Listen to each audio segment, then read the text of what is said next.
आप सबका स्वागत है। मैं सचिन कुमार, फाउंडर सोचने वाला। आज मैं आपके लिए एक ऐसी वीडियो लेके आया हूं कि इस वीडियो को देखने के बाद आपके आंख में आंसू ना आए, ऐसा हो ही नहीं सकता है। अगर आप में हिम्मत है तो ये पूरी वीडियो देखिएगा और कमेंट बॉक्स में बताइएगा कि आपके आंख में आंसू नहीं आए। आज हम बात करें संभाजी महाराज की। आपने मेरा पिछला वीडियो देखा होगा छत्रपति शिवाजी महाराज के, ये उन्हीं के पुत्र संभाजी महाराज। 1657 में इनका जन्म हुआ था और इनकी कहानी में कहाँ से शुरू करूँ और कहाँ कैसे खत्म करूँ मुझे समझ में नहीं आ रहा, लेकिन मैं फिर भी आपको बताता हूँ। 1657 में इनका जन्म हुआ और 2 साल की उम्र में ही इनकी माता का देहांत हो गया था। छत्रपति शिवाजी महाराज की जो माँ थी जीजाबाई, इनकी दादी ने ही इनका पालन पोषण किया और 9 साल की उम्र में संभाजी महाराज ने 15 भाषाओं का ज्ञान ले लिया था। संस्कृत, इंग्लिश लैंग्वेज, अफगानी लैंग्वेज, पुर्तगाली लैंग्वेज, मुगल की लैंग्वेज, अपनी regional local language, Deccan language, कई सारी भाषाओं का ज्ञान ले लिया था। इसके साथ साथ 9 साल की उम्र में ही इन्होंने कई सारे शास्त्र लिख डाले थे। बात समझ में, पढ़ डाले थे नहीं, इन्होंने 9 साल की उम्र में कई सारे शास्त्र लिख डाले थे।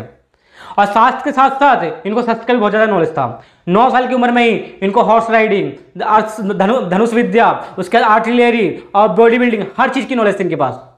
और आप लोग ज़्यादातर को पता ही होगी, जिसको लड़ाई की नॉलेज होती है, लड़ाई में इंटरेस्ट होता है, वो शास्त्र से दूर होता है। और जिसको शास्त्र से लगाव होता है वो लड़ाई झगड़े से दूर होता है। लेकिन संभाजी महाराज एक इकलौते ऐसे बंदे थे कि जिनको शास्त्र से भी प्यार था और शस्त्र से भी प्यार था।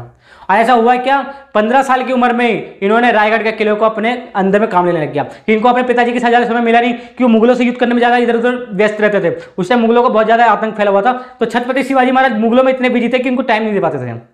तो ये 15 साल की उम्र में ही इन्होंने रायगढ़ के किले पे अपना लमसम कब्जा कर, मतलब कि अपना शासन चलाना चालू कर दिया था। और एक बार इनके पिताजी ने बोला, 9 साल की उम्र में इनको ये कह रहे मैं जा रहा हूँ आगरा के औरंगजेब से मिलने के लिए, चलो तुम मेरे साथ। और इनको 9 साल के बच्चे को 1250 किलोमीटर दूर घोड़े के ऊपर बिठा के हॉर्स राइडिंग के थ्रू आगरा लेके चले गए। और आगरा लेके चले गए औरंगजेब से मिलने के लिए। और औरंगजेब ने क्या किया, इन सबकी बहुत बेइज्जती करी और इनको कारावास में जाके बंद कर दिया। पर ये 9 साल के बच्चे डरने वाले नहीं थे, इनके पास दिमाग बहुत तेज था, इनके सहनशीलता इतनी थी और बहुत ज़्यादा बुद्धिमान थे। तो इन्होंने क्या किया, पहले तो कुछ ना कुछ करके अपने पिताजी छत्रपति शिवाजी महाराज को वहाँ से बाहर निकाल दिया और कुछ टाइम बाद वो भी वहाँ से बाहर निकल गए। और वहाँ से आते ही इन्होंने अपना रायगढ़ के किले में जो भी अपना कार्यवाही चालू कर दिया था। और उसके बाद जैसे ही 15 साल की उम्र में जब आगे बढ़े तो इनके जाते जाते वहाँ पर जाके हर कोई भी सक्सेसफुल इंसान होता है, उसके पास एक ना एक कोई मतलब गाइडेंस वाला बंदा होता है। जैसे चंद्रगुप्त मौर्य के पास आचार्य चाणक्य थे, उनको हर चीज़ की गाइडेंस करने के लिए।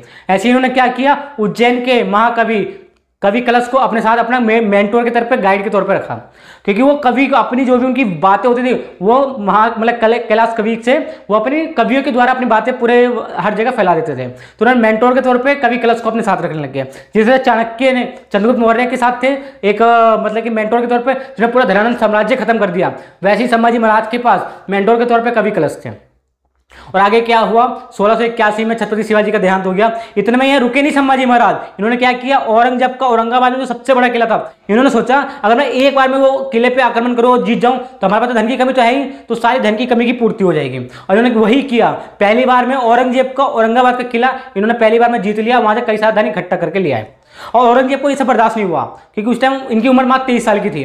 तो इन्होंने अपने जो औरंगजेब का मेन जो आर्मी का बंदा था औरंगाबाद में, हुसैन अली खान को भेजा कि तुम संभाजी महाराज के पास जाओ और उनको मार के आ जाओ। और हुसैन अली खान ने क्या बोला, ये तो मैं 2 दिन के अंदर कर दूंगा, 2 दिन के अंदर मैं संभाजी महाराज को मार दूंगा।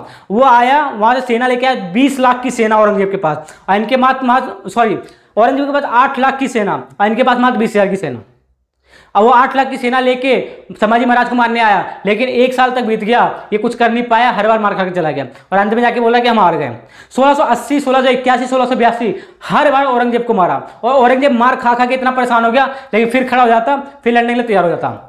और इतना ही नहीं, वो क्या कह रहा था, औरंगजेब ने नॉर्थ में तो पूरा कब्जा कर ही लिया था, अब वो सोचने लगे कि साउथ में सबको मिला के अपने साथ कर लूँ। तो गोवा में पुर्तगालियों के साथ सोचा कि मैं वहां से आर्टिलरी समुद्र के रास्ते आएगी, वहां से पूरा डेक्कन को कब्जा कर लूंगा। और ये बात संभाजी महाराज को पता लग गई, तो उससे पहले ही संभाजी महाराज गए गोवा में और पुर्तगालियों को वहीं पे मार मुड़ के खत्म कर दिया, पूरा तहस नहस कर दिया। और उसके बाद अपने वहां वापस आ गए और वहां से जो धन मिला उसने अपने राज्य में लगाया। और औरंगजेब बहुत ज्यादा खुन्नस खा गया। उसने क्या कहा, तो बाकी जो राजाओं थे उनको साथ साउथ में कब्जा करने के लिए बाकी राजाओं को इकट्ठा किया और पुर्तगाली जो हार गए थे उनको और ताकतवर बनाया और उसके साथ फिर आगे कब्जा करने लग गया।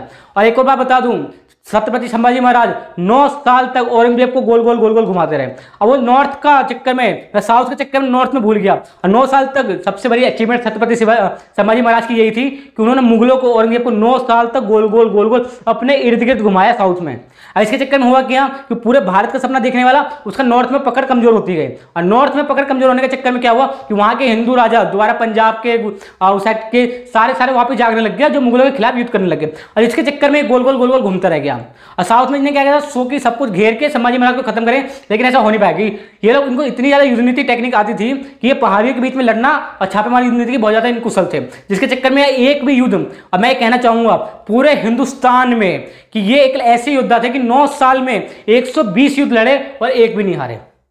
संभाजी महाराज के अलावा ऐसा कोई नहीं हो सकता कि 9 साल लगातार युद्ध हुआ और 120 युद्ध में से एक भी युद्ध नहीं हारे। और इतना ही रुके ही नहीं, उसके आगे भी उन्होंने क्या किया, औरंगजेब के साथ साथ उनका नॉर्थ डेक्कन का सपना तोड़ दिया। उसके बाद वहां पे लग गए आगे काम में, आगे इनको और लूटा और परेशान किया। और छत्रपति संभाजी महाराज इतने टैलेंटेड थे, उनके पास बहुत चीज का नॉलेज था, उनका करेज था, डिसीजन मेकिंग थे, उनके इनोवेशन के आइडिया थे, पावरफुल डिसीजन मेकर थे, एनिमेशन आर्टिलरी के मतलब इंटेलिजेंट थे। और इनोवेशन इन्होंने ऐसा किया कि पैसे की तो बहुत कमी थी, तो इनोवेशन के थ्रू काम करता। इन्होंने अपने यहाँ के मोची और लकड़हारे को इकट्ठा किया, दर्जियों को इकट्ठा किया एक साथ, और उन्होंने क्या बोला कि पेड़ से तुम लकड़ी की छाल उतारो, उसकी तीर बनाओ और तुम उनका रबड़ बना के उसको जो तीर के आगे उसको लपेटो। उसको लपेटने से होगा क्या कि जो रबड़ के कपड़े होते हैं वो धीरे धीरे जलता है, और जो बारूद है वो तुम पीछे साइड में बारूद लगा दो और उसमें तेल से भिगा दो। इससे क्या जब तुम आग लगा के मारोगे तो किले पे जाके गिरेगा, तो पहले आग जलो लगेगा, कपड़ा धीरे धीरे जलता है, और जैसे आग लग के फटेगा, बारूद में चिंगारी आएगी, वो विस्फोट कर देगा। जिसके चक्कर में औरंगजेब बार बार हारता गया। इनका पैसे की इतनी कमी थी, इनोवेशन टेक्नीशियन इतनी नॉलेज थी, जिसके चक्कर में हर युद्ध जीत जाते थे। और इसीलिए 8 लाख की सेना के औरंगजेब को 9 साल तक अपने इधर उधर घुमाते रहे।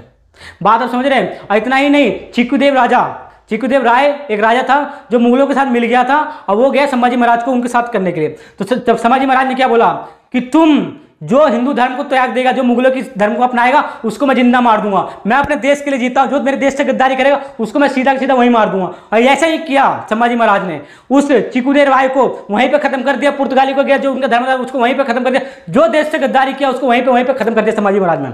संभाजी महाराज में इतनी ज्यादा ताकत थी कि वो किसी की देशभक्ति सर्वोपरि था, तो देशभक्ति के चक्कर में उन्होंने मुगलों को तहस नहस कर दिया। जो भी उनके साथ आता था उनको वहीं पर मार के खत्म कर देता था। लेकिन अंत में हुआ क्या कि औरंगजेब एक बात समझ गया कि इनको हम युद्ध की तरह तो हरा नहीं सकते, हम सामने से तो इनको हरा नहीं सकते, क्यों ना हम इनको पीछे से धोखे से हराएं। तो इनको एक खबर पता लग गई कि संभाजी महाराज के जो साले थे गनौजी सीट के, तो इन्होंने क्या किया, संभाजी महाराज ने उनको सैलरी वेतन देने से मना कर दिया था कुछ गड़बड़ी के चक्कर में। और ये जाके गनौजी सिरके ये मिल गया किससे, औरंगजेब के सबसे बड़े मेजर से। और मिलके क्या बोला, जो ये संभाजी महाराज थे वो कवि कलश के साथ एक खुफिया मीटिंग के लिए जा रहे थे निहत्ते। इसने ये जानकारी बता दी कि कौन से रास्ते से कहाँ जा रहे हैं औरंगजेब के मतलब कि सबसे बड़े ओहदेदार को। और उसके बाद इन्होंने क्या किया, 20,000 मतलब कि 2,000 की सेना लेके वहां पे कवि कलश को और महाराज संभाजी महाराज को वहीं पे गुप्त में घेर लिया जाके। और इतना घेरने के बाद क्या किया इन्होंने पता है आपको, वहां पे जहां इनको 8 लाख की सेना नहीं हरा पाई, वहां पे इनको 2,000 की सेना से साथ बंदी बना दिया। वो कहते हैं हमें तो गनौजी देसाई ने लूटा, औरंगजेब में कहाँ दम था, हमारी तो कश्ती वहां देवी जहां पानी कम था। बात आप समझ रहे हैं। वहीं जहां 8 लाख की सेना नहीं हरा पाई, वहां पे जाके इनको 2,000 की सेना ने इनको बंदी बना लिया। सब रस्सी उस्सी से बांध के छत्रपति संभाजी महाराज को और इनके जो मेंटोर थे कवि कलश को, इनको बंदी बना लिया और ऊंट पे उल्टा बिठा के पूरे गांव में इनको घुमाया। और क्या बोला, इन पे मूत्र त्याग करो, इन पे थूको, इनको पत्थर मारो। और इनको जाके इतनी यातनाएं दी, उसके बाद जेल में बंद कर दिया। और औरंगजेब जेल में मिलने के बाद क्या कहता है कि मैं तुमसे सिर्फ 3 बात बोलता हूँ कि पहला तो मराठा साम्राज्य हमारे नाम कर दो, मैं तुमको वहां का प्रिंस बना दूंगा। दूसरा, तुम हमारा जो भी धन लूटा है वो हमारा धन तुम वापस कर दो। और तीसरी बात, तुम हमारा धर्म अपना दो। छत्रपति संभाजी महाराज ने क्या बोला कि मैं अपना मराठा साम्राज्य तुम्हें दे नहीं सकता और अपने धर्म से मैं अपने बदल नहीं सकता, कि जो देश का नहीं वो मेरा किसी काम का नहीं। बात सुन रहे। ऐसे में औरंगजेब खुन्नस खा गया, तो ऐसे क्या किया, पहले उनकी पांव की एक उंगलियां काटी, फिर हाथ काटे गए, फिर बाल नोचे गए, लेकिन वो वहीं सुन पड़े रहते थे, उनको कोई फर्क नहीं पड़ता। वो अंजल का वो त्याग करके बैठे गए थे। उनकी आंख में लाल मिर्चियां झोंकी गई, इतना ज़्यादा यातनाएं दी गई। और उस टाइम पे औरंगजेब को एक अमानवीय राजा बताया जाता था। एक औरंगजेब एक ऐसा राजा था जिसको अमानवीय आदृतता का राजा बताया जाता था। उन्होंने इतनी सारी यातनाएं दी संभाजी महाराज को और छत्रपति संभाजी महाराज को और कवि कलश को कि इनके एक एक करके उंगलियां काटी पाँव की, फिर हाथ काटे, फिर उनके बाल नोचे, और हर बार आता तो 3 ही प्रश्न पूछता था कि मेरा माल जो लूटा हुआ माल वापस कर दो, मराठा साम्राज्य मेरा नाम कर दो और मेरा धर्म अपना दो। वो कुछ नहीं बोलते, शांत खड़े रहते, ये भी नहीं बोलते कि हाँ मुझे माफ कर दो, मुझे क्षमा कर दो, मेरे से गलती हुई, ऐसा कुछ नहीं। वो अपने देश के लिए जीते थे और अपने देश के लिए बलिदान कर गए। और उसके बाद औरंगजेब ने क्या बोला कि तेरे जैसा पुत्र, अगर मेरे पास मेरे 4 पुत्र है, तेरे जैसा एक भी पुत्र मेरा निकल जाता तो पूरे में हिंदुस्तान को एक मुगल साम्राज्य बना देता। कि मेरे पास एक भी तेरे जैसा पुत्र नहीं है। और खुन्नस का बोला काट डालो इनको, संभाजी महाराज को, और काट डालो, छोटे छोटे टुकड़े काट डालो और इनको जाके नदी के किनारे में फेंको। और ऐसे ही किया। उनके पहले हाथ काटे गए, फिर पांव काटे गए, गर्दन काटेगी, छोटे छोटे टुकड़े उनको नदी किनारे फेंक दिए। और इससे ही हुआ क्या, जो भी मराठा साम्राज्य तो बिल्कुल फिर से एक हो गया। उनके रगों में फिर से खून का उबाल हो गया। हर घर एक महल बन गया, हर नारी वहां की रानी बन गई और हर सर किसी ने सस उतारा। उन्होंने क्या किया, छत्रपति संभाजी महाराज की और वहां पे कवि कलश की, वो मतलब जो काट गए थे, छोटे छोटे टुकड़े कर दिए थे, वो बॉडी को उठा के वहां से सुई धागे से सिल के उनका अंतिम संस्कार किया। देश धर्म पे मिटने वाला शेर शिवा का छावा था, महाप्रतापी महापराक्रम एक ही शंभू राजा था। तो आप सबकी हम सबकी जिम्मेदारी बनती है कि हर एक देश के नागरिक को ये वीडियो कोने कोने तक पहुंचाई जा सके और इस वीडियो को जितना हो सके शेयर, लाइक और सब्सक्राइब किया जा सके, ताकि हमारे देश के नागरिकों को पता चले हमारे पास कैसे कैसे शूरवीर योद्धाओं ने जन्म लिया जिसको हम भूलते चले जा रहे हैं। ये हमारे देश का दुर्भाग्य है कि ऐसे ऐसे हम शूरवीरों को भूलते चले जा रहे हैं। ये आपकी और मेरी जिम्मेदारी है कि हर एक देश के बच्चे को पता होना चाहिए कि छत्रपति संभाजी महाराज कौन थे, छत्रपति संभाजी महाराज कौन थे। ये आपकी और मेरी जिम्मेदारी है। तो जितना हो सके इस वीडियो को लाइक, शेयर, सब्सक्राइब जरूर करिएगा और इस वीडियो को शेयर करना रुकना नहीं चाहिए। जहां तक हो सके कोने तक इस वीडियो को फैला दीजिए। आप सबका धन्यवाद पूरी वीडियो देखने के लिए। आप सबका तहे दिल से धन्यवाद।